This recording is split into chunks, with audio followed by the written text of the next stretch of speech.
Hi, we'd like to thank you for tuning into the World Boxing Review radio show.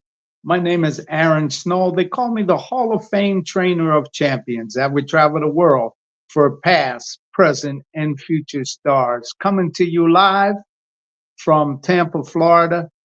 Hey, look, we're 2 weeks away from the Black History Month celebration at the Fighters Heaven in Deer Lake, Pennsylvania. Muhammad Ali's former training camp.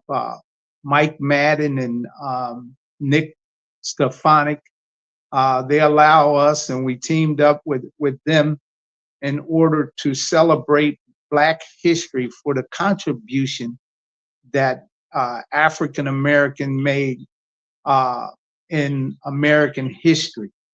Sometimes people get left out or kicked over, but we have it at the end of the month in order to celebrate uh, all of it at the camp. The camp is a historical uh, camp. It's where Muhammad Ali trained for the Rumble in the Jungle, the Thriller in Manila. It's at that place he spoke about civil rights and the things he stood up for fighting for freedom, justice, and equality. And we all felt that this is the perfect place to have something like this, a Black History Month celebration. And, you know, while Muhammad Ali was living, he received awards from the NAACP for his contribution for fighting for freedom, justice, and equality. So this is prime. You know, it's Saturday, February 28th from 11 to 4 p.m. We have invited guests. There's going to be speakers, such as one of the invited guests who has confirmed is Larry Holmes, one of the longest reigning heavyweight champions of the world, who lives not too far from the training camp down in Eastern Pennsylvania, with his darling wife, Diane Holmes, and his son. They're going to be attending this event. And also, this event is free. So when you come there, there's no need. There'll be tables set up, different vendors. You may have a chance to buy something at one of the tables uh, that we encourage to do so and help support those. We had the Girl Scout from Schuylkill County. They bring their cookies there last year, and they sold out all their troop cookies, and that made us very happy and very proud that they were able to do that. And also, we have are bringing again to the museum part of the camp at Fighters Heaven, the Jack Johnson exhibit. Uh, it's a chance where you get the display. We won't have the artifacts in the cases, but they will be out so you can touch and feel and see what it's like. The monkey wrench of Jack Johnson that he invented and got a patent on it when he was arrested for the Mann Act and spent time in the Dallas prison system. But he invented that rope where he wrote his pardon to Woodrow Wilson. Later on, Donald Trump, the current president, when he was in president in 2019, who gave Jack Johnson a pardon. You'll be able to see those pardon papers and different letters that the WBC wrote to different presidents and things, and until Jack Johnson got a pardon from the grave. And also, we've teamed up with Joe A. Freeman and the Freeman Rosetta Stone Institute. We designed a legacy championship belt for the ages of Jack Johnson's contribution to the world and history. He was such a figure. This belt represents the hard fight for freedom, justice, equality that he fought for during the Jim Crow era, and it helped bring people together. So people get a chance to take a shot of this legacy belt. And also, um, Larry Holmes will be receiving one of these Jack Johnson legacy belts from us and from the Joe A. Freeman Foundation and the Rosetta Stone Institute that does African American or African research around the world and help keep history alive throughout the world. So they will be attended. You will have former champions such as Larry Donald, former heavyweight champion who has wins over Tim Witherspoon, Evander Holyfield. He had that WBC belt. He will be attending. And Tim Austin, the 1992 bronze medal Olympic winner, a long reigning bantamweight champion known as the Cincinnati Kid. He will be attending that. And also the great promoter, Murad Muhammad. Murad Muhammad, a longtime promoter who promoted Muhammad Ali, Roy Jones, Manny Pacquiao. As a matter of fact, he promoted the first one from a prison in New Jersey back in the late 70s with James Scott. It went across the air, so you get a chance to talk to Murad as he's now called Dr. Imam Murad Muhammad. You'll get a chance to speak with him. And also Kevin Ali and his brother Keith Ali, who were personal assistants and bodyguards for Muhammad Ali. They will be there, handshaking, telling their different stories about their relationship with Muhammad Ali and their travels. And that's great for each and every one of them. And also, we're going to be receiving a proclamation from the state of Pennsylvania for this Black History Month celebration. They will be there to present that to us, and we're happy about that the governor's office is going to be there for the state of Pennsylvania. And also one sponsor is Sapelo Square. They are a book publishing company that deals with African American Muslim publication.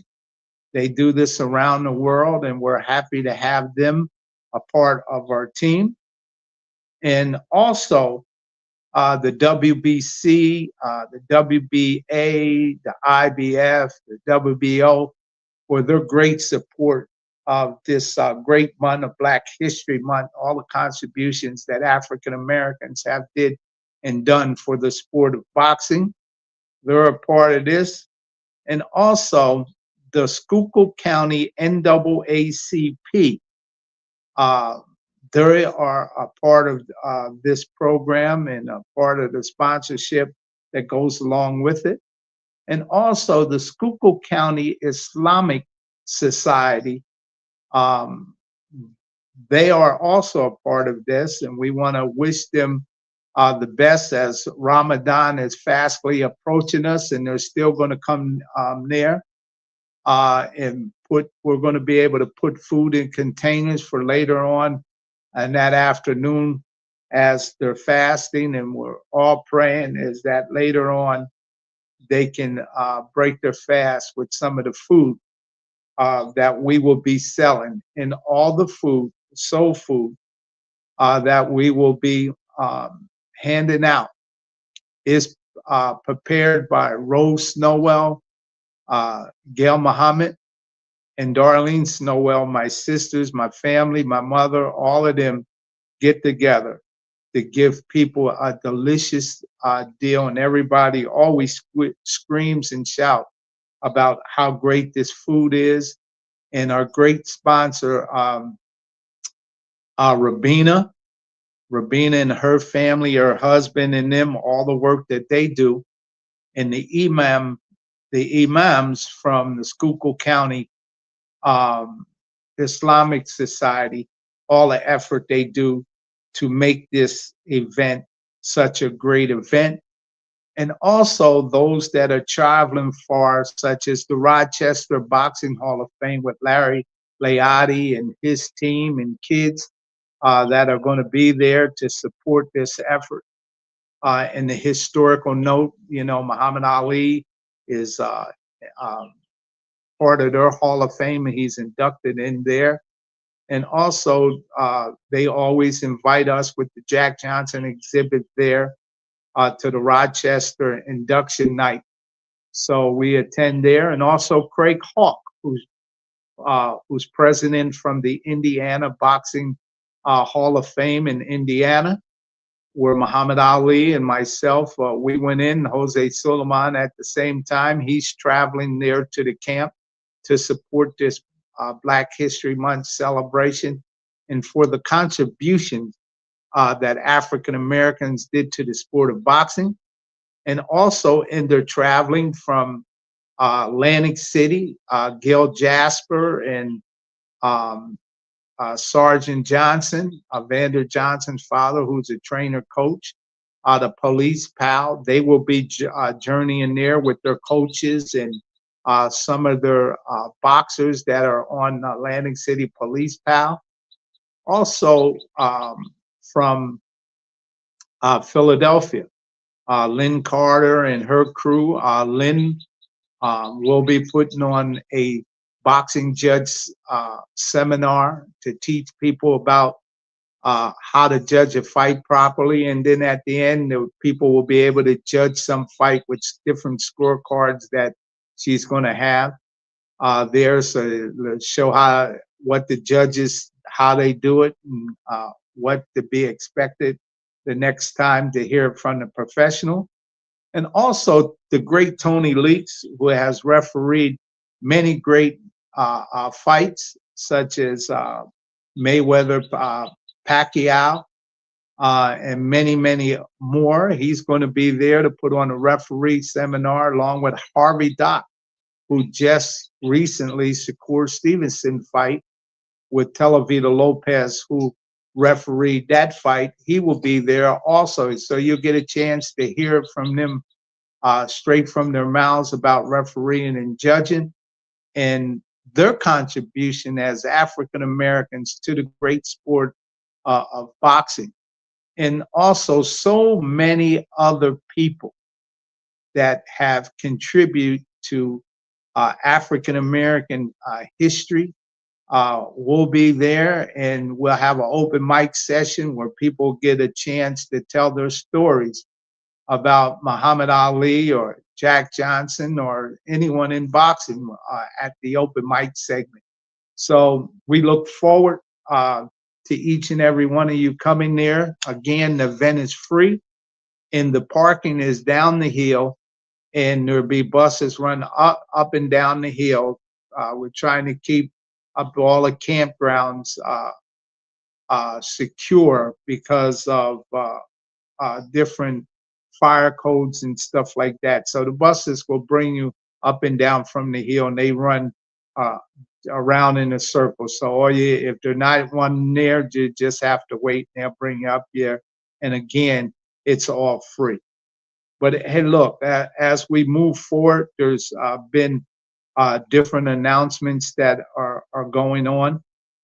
It looks like Tyson Fury will return April 11th in the UK, but he's biting at the bit, says Frank Warren, that he's looking to get through this fight on April 11th, and his real aim is to fight Usyk.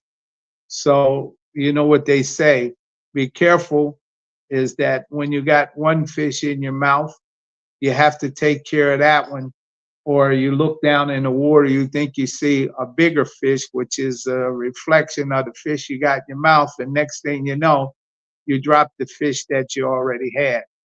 So I think Tyson Fury has to stay focused on this fight on April 11th to get to the next one.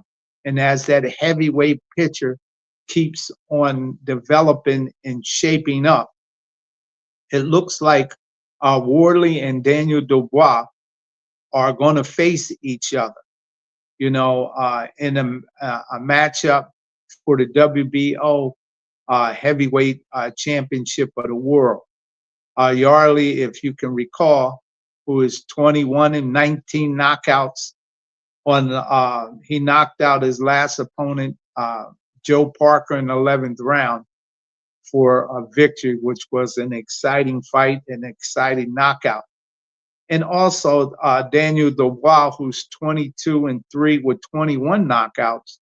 He's the former IBF heavyweight champion who's coming off of being stopped by Usyk. So this is a great matchup. We look forward to that fight when it happens. Boy, that heavyweight division is moving right along, and that's what it's supposed to do. And that's what the boxing organizations are trying to do, is to keep the fans and give the people what they want. And they want boxing excitement. They want guys who will have these titles, defending them. And it looks like that's what's happening. As we look at another fight in the heavyweight division that has been made, it looks like Derek Chesner and Dante Wilder are fighting for the IBF heavyweight title fight, eliminator, such and such. Or maybe they can get their opportunity for a fight with Usyk. Since Usyk is the prime champion in the heavyweight division, he's the lunar champion. Everyone wants to bite at the bit to see if they can give him his first loss, Usyk. So that heavyweight division is on the move, and we're happy to see that it is on the move. Okay, and also February 21st, you'll have Ryan Garcia and Barrios climbing in the ring. So it looks like they have met the mandatory weight 14 days out.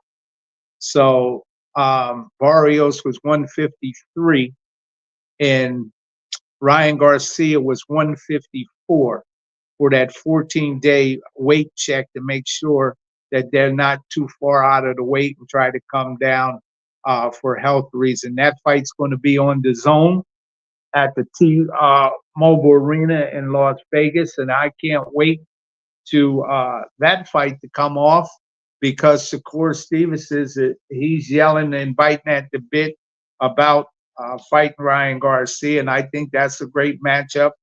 As Shakur Stevenson is biting at the bit to fight Gervonta Davis, he just is coming off of a magnificent win with Telavita Lopez. So it makes for a fight to see the young man, after coming off a big win, is still biting at the bit and want to fight the best of them out there.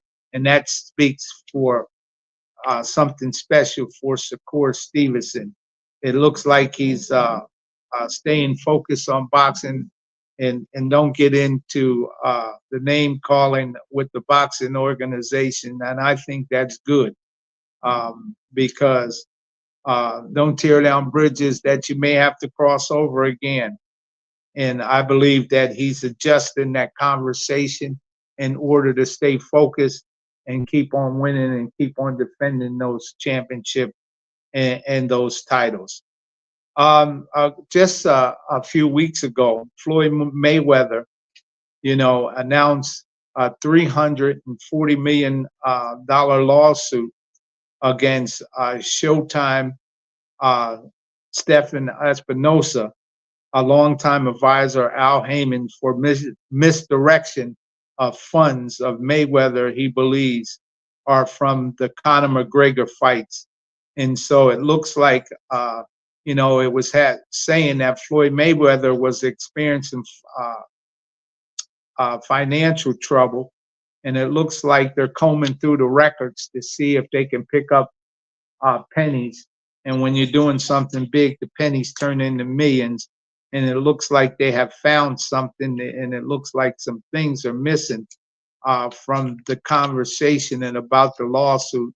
and it's going to be interesting if that makes it to court to look at the books and the records of different pay-per-view events and see how what his team has found where the penny have fell through the cracks on the table is because if they find something there, they'll probably find some missing pieces somewhere else on other pay-per-views. So it's going to be an interesting situation, an interesting topic about that lawsuit.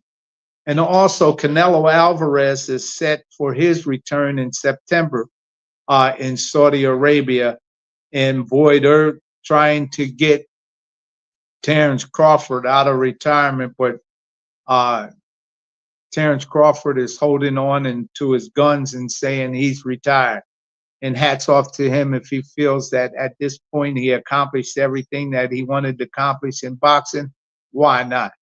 It's always happy to see a fighter if he feels that he has reached his pinnacle and that's it. Hey, that's it, champ. I'm happy for you and God bless you from a fine win. And keep up the great work. And let's see, Terrence Crawford is becoming, as you see, a good trainer, advisor when it comes to young talent that's out there. Shakur Stevenson and them young guys are really listening to him. So we'll see all of those type of relationship pan out as the starlight and star brights get brighter and brighter, because it's difficult for two stars to share the same light. We're going to see if those guys mature into major boxing stars, if they can still have the same type of friendship and don't get mad at the light of one another. So you find that a lot that happens in boxing, and I hope it don't happen with them guys. To see that they're working together works, and we're happy to see them working together to try to produce great boxing for the boxing fan. So, and also Carissa Shields, she's fighting here on the 22nd. Boy, that fight with Cruz, man, February 22nd, that is really turning up to a major fight. And let's see if Carissa Shields in her hometown, if she can jam pack and sell that thing out again, because the people in her hometown are just loving her up. Everything that she brings to the table, she brings to the dash and the flash, and she brings excitement. She brings the talk. She brings the walk, and she's absolutely stunning. She is.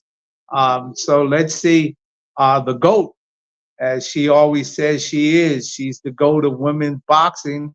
And let's see if the GOAT can put them cans in the seat and to make a great boxing night, as she always does. So hats off to her. And we want to say hi to each and every one of y'all that have tuned in today to listen to the World Boxing Review radio show. And don't forget about in 2 weeks at the Fighters Heaven in Deer Lake, Pennsylvania, the Black History Month celebrate. Come on, it's free. Come up there and join us. Larry Holmes, longtime reigning heavyweight champion, will be attending, and along with other great fighters. So we want to thank you for tuning in to the World Boxing Review radio show. My name is Aaron Snowell. They call me the Hall of Fame trainer of champions as we travel the world for past, present, and future stars. Thank you for tuning in this morning.